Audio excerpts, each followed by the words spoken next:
Welcome, everybody, to Building Heart Healthy Habits for the Whole Family. My name is Shannon Parks. I am your on-site coach through UMR. And although I'm a registered dietitian by trade, my primary objective in this role is to promote the overall health improvement and well-being of the employees and their families here at Pinellas County Government. I'm really glad to be here with you guys to do this demonstration and webinar on how to build heart healthy habits for the whole family. So let's go ahead and dive in. Today, we are going to be talking about heart health as it applies to the entire family. Let me just make sure that everybody can hear me. Can you guys hear me okay? Can somebody give me a Yes. Yep. yes? Okay, Yeah. great. Thank you. Sorry, I got a message that somebody couldn't hear me. Perhaps leaving the meeting and joining back in will help troubleshoot that. Anywho, okay, so today, like I said, we're here to talk about heart health as it pertains to our whole family. As you may already know, heart disease is on the rise in the United States and has become the leading cause of death for both men and women across most racial and ethnic groups. Heart disease encompasses a variety of conditions that affect the heart's structure and function, and those can include medical diagnosis like coronary artery disease or CAD, irregular heart rhythms called arrhythmias that can be tachycardic, which is a heart fast rhythm, or bradycardic, which is a slow heart rhythm, heart failure, and congenital heart defects. There are a number of lifestyle factors that can contribute to development of heart disease, such as dietary intake, physical activity, consumption of risky substances such as tobacco or alcohol, weight management, and stress.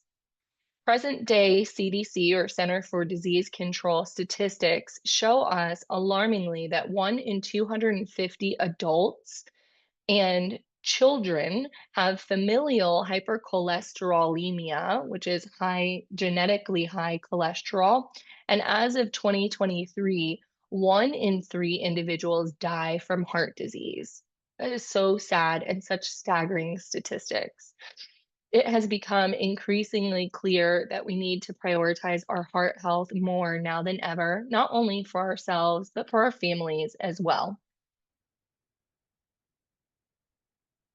So in today's presentation, we're going to cover all of the modifiable risk factors that it can improve your heart health for you and for your loved ones, and of course, reduce the risk of heart disease developing. Modifiable risk factors are those that are within our power to change.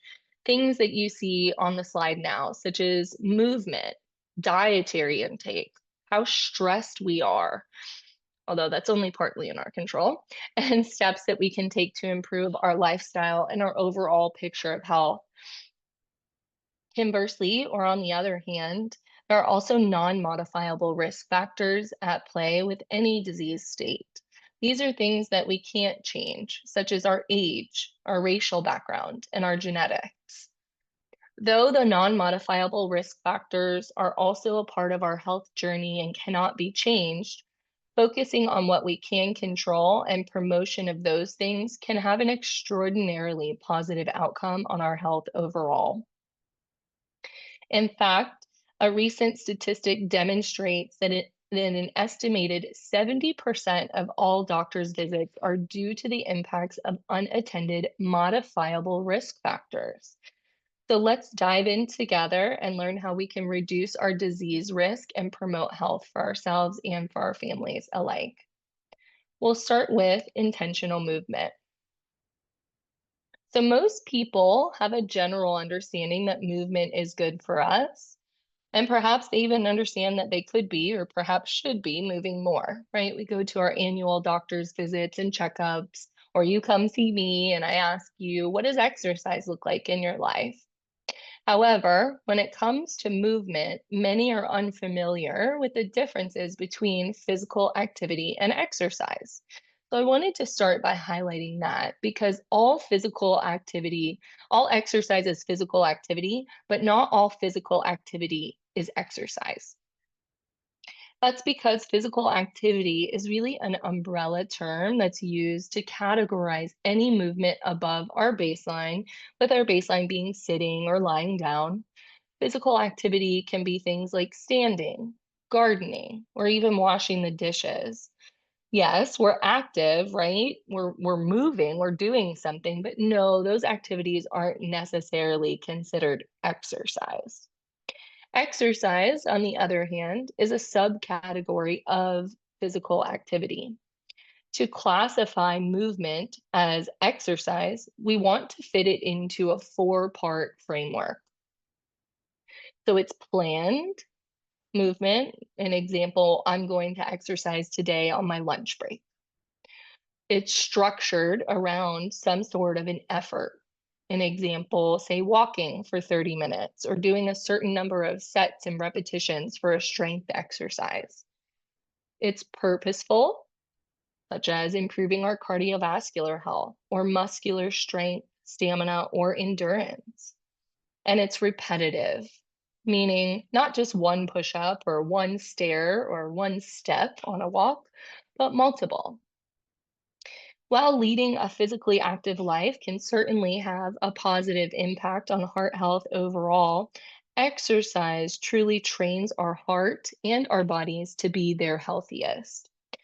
A 2017 research study completed by the British Heart Foundation discovered that parents who identified with personally meaningful or valuable benefits of exercise, while also avoiding the use of external contingencies to motivate behavior in children, had a significantly increased incidence of children who voluntarily participated in exercise. So, to simplify that, parents who found value in exercise and didn't use other motivators with their children to get them to move, resultingly had children who appreciated exercise and movement in their life. So, the old saying is true: children are always watching us, no matter what age they are. Additionally, studies have demonstrated that physical inactivity is the cause of more than 7% of all cause and cardiovascular disease related deaths worldwide, with that number rising to over 8.5% when considering the United States alone, significantly attributed to adults 40 years of age and older. So being physically inactive can contribute to development of disease and even death. An estimated 1 in 3 adults achieve the recommended amount of physical activity each week, meaning roughly 66% of Americans are insufficiently physically active or are completely physically inactive as a whole. Only 23.5% of Americans meet both aerobic and muscle strengthening guidelines for activity. The Center for Disease Control produces guidelines for physical activity for a healthy lifestyle. As we can imagine, the guidelines vary for adults and for children. So, for adults, the recommendation is twofold. The first part pertains to cardiovascular activity, and the recommendation is either 150 minutes of moderate intensity activity or 75 minutes of vigorous intensity activity. And the second part of that equation is 2 or more days a week of muscle strengthening activity. So, moderate intensity activity, somebody could talk but not sing. A vigorous intensity activity, they can't talk or sing. They're so focused on the activity and the breath needed for that movement. Interestingly, moderate to vigorous physical activity was inversely associated with cardiovascular disease mortality for individuals anywhere between who sat for anywhere between 2 and 8 hours every day, meaning exercise combats the detriments of sedentary work or life patterns. Now, to think about children, their activity should be a balance of aerobic, which is cardiovascular, muscle strengthening, and bone strengthening activities. Examples of aerobic activities for kids are things like walking, running, or any activity that makes their heart beat faster, playing tag, riding a bike, swimming, etc. Muscle strengthening activity for children can look like climbing or doing push ups. And bone strengthening activity can look like jumping or running, anything that is going to have them on their feet. So now that we know the recommendations for physical activity to keep heart health on the forefront, let's figure out how we become and stay active. For children and adults alike, physical activity can range from informal activity or active play to organized sports and more structured activity. The best way to encourage the whole family to get moving is to make it fun. Fun activities can be anything you or your children enjoy, whether that's structured or unstructured play. Activities can range from team or individual sports to recreational activities such as walking, running, skating, bicycling, swimming, finding a local park or playground to explore, or general free play for kids and adults alike. Identifying free time in your days and weeks can help bring activity to the forefront. Plugging physical activity into your life can look like taking family walks or playing active games together. I know our kids, when we can, we love to get outside, and when we can't, we have Nintendo Switch Sports, which gets us on our feet, playing tennis or badminton through a game. But I'm telling you what, we are sweating and huffing and puffing by the end. Encouraging visits to places like the family can go to, like a public park or community baseball field or basketball court, roller rinks, trampoline parks. There's so many places to explore here in Florida. You can also consider swapping out watching TV after dinner for helping your family find fun physical activities, taking a walk together, playing tag, playing a game that's more physical, like Twister, or riding bikes together. In families with young children, invite physical activity in simply by playing with your kids. Young children love to play and be physically active, and as a bonus, encouraging safe and unstructured movement and play can help build a strong foundation for an active and healthy lifestyle as they age. Lastly, we want to set the stage. Children of all ages are always watching, and equally, the adults around them are always setting the example in one way or another. Some ways, as adults, that we can set the stage are things like being positive about the physical activities that your children want to participate in. They love our encouragement and our excitement. Let your children see you exercising and being physically active. We have a Peloton bike at home, and my kids love to see me sweating on the bike. Talking to them about ways you're increasing your activity and encouraging them to do the same. You might tell them how you parked further away from the store to get more steps in, or decided to take the stairs instead of the elevator at work that day. Let's shift gears and talk about another modifiable risk factor, perhaps one of my favorites as a dietitian, which is the promotion of healthy eating. So, as of 2017, poor dietary practices are now recognized as a major cause of non communicable disease, according to the Global Burden of Disease report. In fact, poor diet is responsible for more deaths globally than tobacco, high blood pressure, and any other health risk combined. The top dietary factors to contribute to risk of death are diets that are high in sodium, low in whole grains, fruits, nuts, seeds, and vegetables. The typical Western or standard American diet is low in whole plant foods, high in red and processed meats, fat, sodium, processed foods, added sugar, and calories. 70% of the sodium intake in the United States comes from processed foods and restaurant foods. Additionally, added sugars and ultra processed foods make up about 60% of the standard American dietary energy intake.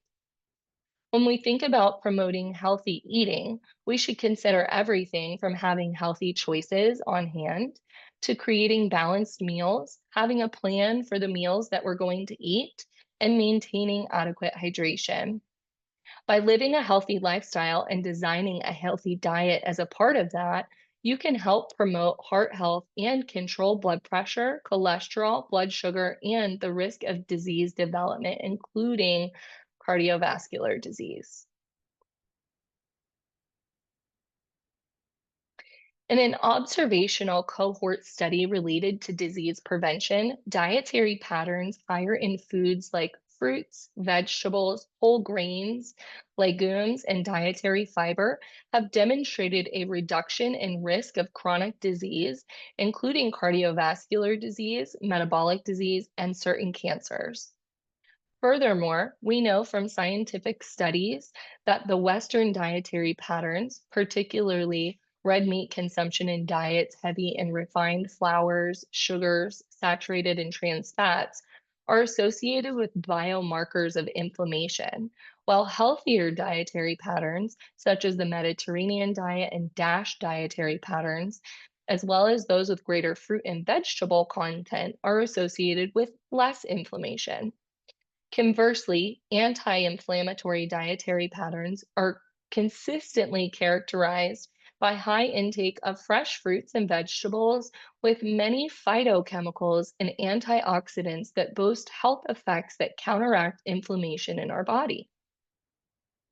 For the most health promoting impact, a whole food, plant-based, predominantly or predominantly plant-based dietary pattern comprised of a variety of minimally processed foods is recommended.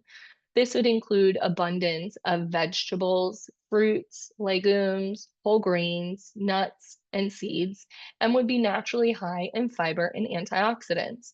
This dietary pattern limits total fat, added sugar, and added salt. When considering how to make this work in your dietary patterns, simplify it into three parts at each meal. A protein, ideally plant-based, such as beans, lentils, tofu, tempeh, seitan, and the like. An abundance of produce, whether that's fresh, frozen, or canned. And if you are using canned, thoroughly rinse to reduce sodium consumption. And starch, whether from starchy vegetables like potatoes, peas, or corn, or whole grains like brown rice and whole wheat breads.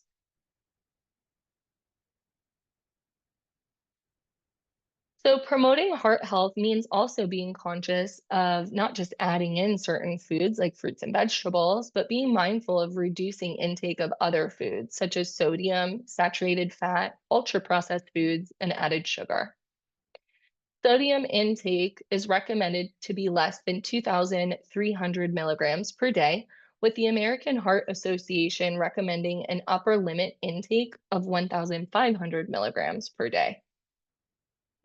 Rinsing canned goods, skipping salt in the cooking process, asking for foods to be prepared without salt when dining out, and looking at labels for the lowest or no salt added options and removing the salt shaker from the dining table can all make big impacts on reducing our sodium intake. Saturated fat, on the other hand, is naturally found in dairy, especially the full fat dairy products and meats, especially the higher fat cuts of meats and processed meats like bacon and sausage.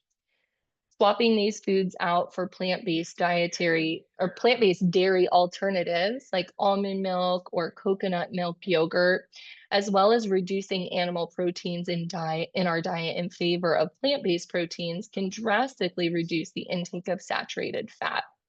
Think about making one meal each day meatless, or perhaps even one full day each week. Ultra-processed foods are defined as industrial formulations of processed food substances that contain little or no whole foods. Highly refined and processed foods tend to contain undesirable additives that would not otherwise be used in homemade food preparation. Some of these additives include things like artificial sweeteners and colorings, flavorings, hydrogenated oils, and nitrates. They also tend to be higher in sugar, fat, and salt, which are designed to enhance flavor and extend shelf life.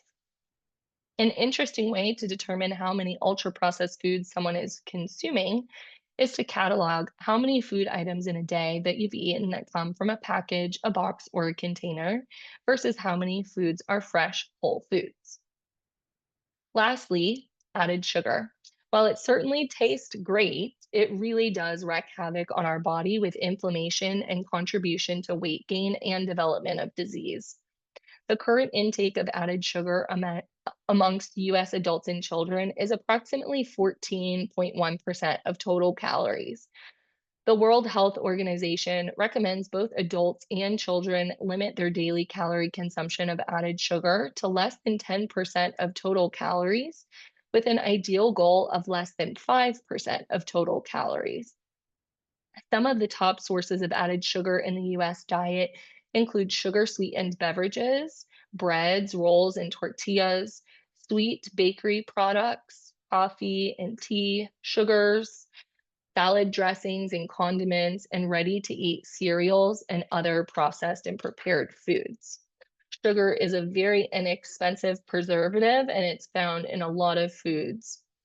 Identifying added sugars on the label can be tricky too, as they come in many forms with numerous names, including things like cane sugar, high fructose corn syrup, fructose, sucrose, lactose, maltose, honey, brown sugar, turbinado sugar, beet sugar, raw sugar, malt syrup, rice syrup, agave, molasses, fruit juice concentrate, etc. I think the last time I checked, there was over 75 different names or different terms that they could use for added sugar. Now, the new nutrition label, I believe it was released in 2020, that shows us the added sugar certainly helps quite a bit, but it can be really sneaky and you can find added sugar in products that you wouldn't expect, like peanut butter or spaghetti sauce or bread. So just be mindful of those things when you're purchasing products at the grocery store. Let's talk about hydration. Water makes up over 70% of our body mass, and it's critical for every cellular and metabolic process in our body. Most individuals don't drink enough fluids throughout their day to maintain adequate hydration levels. In hot and humid climates, such as those here in Florida, hydration levels are even more important as we're highly likely to lose hydration through perspiration. Even a 1% decline in hydration levels can contribute to brain fog. The daily recommended intake for a healthy woman is 93 ounces of water a day, which is equivalent to about 5.5 of those standard 16.9-ounce water bottles, whereas the recommended intake for a healthy male is 117 ounces a day, equivalent to nearly 7 bottles of water every single day. Now, before you go guzzle a bunch of water, be sure to check in with your in-network healthcare provider, as there's certain medical conditions where liquid intake should be monitored or even restricted. If you're looking to increase your water intake, you can do a few different things here. I'm a big fan of carrying a water bottle with me. I have started carrying one everywhere I go, and it certainly keeps me much more hydrated than searching for a place to purchase or find water. Opting for water anytime you're given a beverage choice, and adding natural flavoring in, like fresh fruit or herbs, to your water to entice you to drink more. Lastly, rethink your drink, keeping in mind that other beverages, especially those that are sweetened, are adding extra calories and added sugar to an American diet that's already trending heavily in that direction. So let's talk about promoting healthy eating with planning. They always say that old adage of fail to plan, plan to fail, right? And I think that going into this with speaking about our nutrition is the same. I'm a big fan of creating a meal plan for the week ahead. I've been doing it long enough that it only takes me about 15, 20 minutes now, but sitting down with your family and creating a meal plan for the week can be really, really helpful. And it can also demonstrate, especially if you have children, how to plan healthy and nutritious meals for themselves over time. So I like to create a plan for the week. I even encourage people look at the events that you have, look at the commitments that you've made in your calendar, your schedule, and notate those and have a plan for those times as well. Even if that plan is takeout or leftovers or a crock pot meal, having a plan certainly saves us when the game time decision comes. What are we going to have for dinner? What are we going to have for breakfast? Having some sort of plan certainly helps. Planning for snacks too. A lot of people will just choose to plan for their meals and they'll forget about healthy snacks on hand. But as we know, and I'm sure you probably know, whatever we have access to is what we're going to eat. So make sure that we're planning for some healthy snacks as well. Prioritizing and balanced meals is a part of that planning. Making sure we have lean proteins or even meatless meals as a part of the plan. Tons of produce in whatever form you can get it, and healthy whole grains or starchy vegetables if that's a part of your dietary intake. And then lastly, involving your family members, asking them to each choose a healthy meal for the meal plan. I love to do this with my boys. I ask them, what do they want to have as one of our dinner meals this week? And then they come up with something. Whatever it is that they come up with, if I notice that it's lacking in protein or perhaps lacking in a vegetable, I'll ask them for that component too. Say, one of my boys loves pasta. So if he wanted a pasta dish, I might say, okay, well, what kind of protein are we going to have with our pasta dish? Do we want to have chicken? Do we want to add beans to it? Or what kind of vegetable? Should we have a salad? Or maybe we should add some veggies into our dish. So getting your family involved can be really helpful. Let's shift gears and talk about another modifiable risk factor, which is managing our stress. So when we think about stress, we tend to think about negative stressors, the things that weigh heavily on our minds and create tension in our shoulders. But there are actually three types of stress. You have eustress, EUSTRESS, which is a good stress, something that's motivating or inspiring, like running your first marathon or the first day of a new job. New stress, NUSTRESS, is a neutral stress or any information perceived as inconsequential. An example, maybe your neighbor missed garbage day. Doesn't really matter for you, but it's kind of a stress for them. So it would be a neutral stress. Or distress. This is the bad type of stress, which is information perceived as threatening to our person. Now, thinking about distress, there are two forms of distress. There's acute distress, which is short term. It usually comes on intensely and disappears quickly. A good example of this is like police lights behind you. And then you realize they were just trying to get around you to get to a different vehicle. Or chronic long term stress, which could arise either intensely or less intensely and lingers. So that might be something like caring for an aging loved one or having a chronic illness. With chronic stress, the body is perpetually aroused for danger. So that fight or flight system is kicked on and running constantly. A stressor is any situation, circumstance, or stimulus that's perceived to be a threat, and it alters the balance of homeostasis in the body. So, homeostasis is your body's own ability to stay balanced despite what's happening externally. Stressors fall into four categories. We have psychological stressors, which are our thoughts, our beliefs, and our perceptions. We have physiological stressors, such as illnesses, infections, disease, and hunger. We have social stressors, which are your major life changes, having a baby, moving, starting a new job, personal conflicts, and financial insecurities. And we have bioecological stressors, things like weather, pollution, food additives, chemical exposure. In chronic stress situations, the autonomic or fight or flight nervous system lacks homeostasis or balance. Functionally speaking, the stress response system outweighs the rest and relax response system.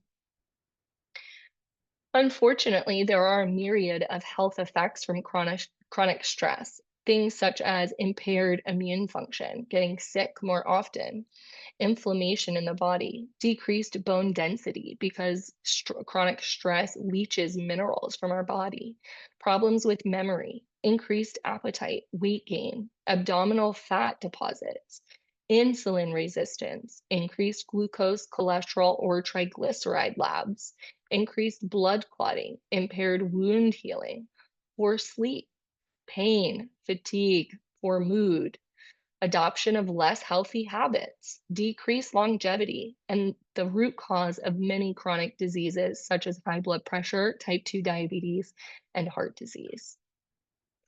When it comes to combating stress and reducing our risk of disease development, there are a handful of things we can do, including building a network of support, practicing self care, and seeking professional help. Support networks can look like family, friends groups, similar interest or support groups, engaging with your local community and the colleagues around us. Practicing self care doesn't always mean spa days and bonbons. The most simplistic form of self care is recognizing, legitimizing, and honoring your own emotional needs. And lastly, sometimes stress can feel unmanageable and as though our stress management tools just aren't cutting it anymore. Thankfully, there are numerous professional help opportunities through UMR, such as the Calm app for meditation and mindfulness, Uptime app to promote reduced stress and improved mental health, on-site and community-based EAP, and in-network mental health providers for therapy, psychiatry, and the like. So, other ways to think about managing stress are simplifying your schedule. Now, that might seem like a silly, far off thought for some of you who've got multiple calendars and multiple things running on your calendar at all times. One of the best things you can do is routinely audit your calendar. Look back at the week that passed and equally look forward. Or perhaps you can do it on a monthly basis. What are some things that I can offload? What are some things that don't need my immediate attention? Identifying all of your non-negotiables in that audit and then building in buffer time can really help too. Working together. I'm a big fan of a family meeting, setting expectations, and designing a shared vision. If reduced stress is the shared vision for the household, working with all the household members to come up with ways that we can reduce the stress as a whole and prioritizing downtime. Now, this is something that I work with people a lot on. I tell them, write a permission slip to yourself to just lay down on the couch and not do anything. It can be really important, especially if you have an overloaded schedule and you feel very stressed, to schedule downtime and practice saying no to maintain that commitment to yourself. Let's look at our last pillar here, taking reasonable action. So, reasonable action is going to be anything that you can do to promote your health without sacrificing emotional or mental health. So think about baby steps versus large leaps. A lot of us have huge health and wellness goals, and I always commend any goals that someone wants to set. But at the same time, we know just how demotivating it can be when it takes forever to see any sort of progress towards those larger leap goals. So finding the baby steps, the next lowest hanging fruit that's going to make a big impact, and take one small step at a time. I'm a big fan of asking for input. What are some ways that you can ask your family for input on the family's health and well being as a whole? How can you lean on your support communities to help you see perhaps things that you don't see as far as managing your health and your wellness?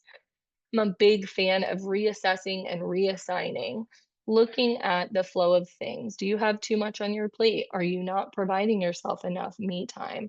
Do you need to take some of that off your plate so you can do that? Reassessing your responsibilities and reassigning them when you need to.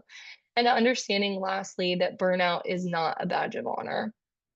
It can feel really good to think that we're doing it all, but unfortunately, that can backfire on us sometimes and lead to poor health in the end. And lastly, living by example, especially when we have families and we're looking to build healthy habits for the family. Limiting screen time, which I know is so hard. It's something we're being more and more conscious about in our home every single day. But more screen time typically means a more sedentary lifestyle. Promoting sleep, getting healthy sleep patterns boost our health overall, reduces inflammation, and reduce the burden of disease risk. And getting your preventative care, making sure that everybody in your family knows that you're getting preventative care, so it'll encourage them to get their preventative care too. Routine health exams help promote earlier detection and better health overall.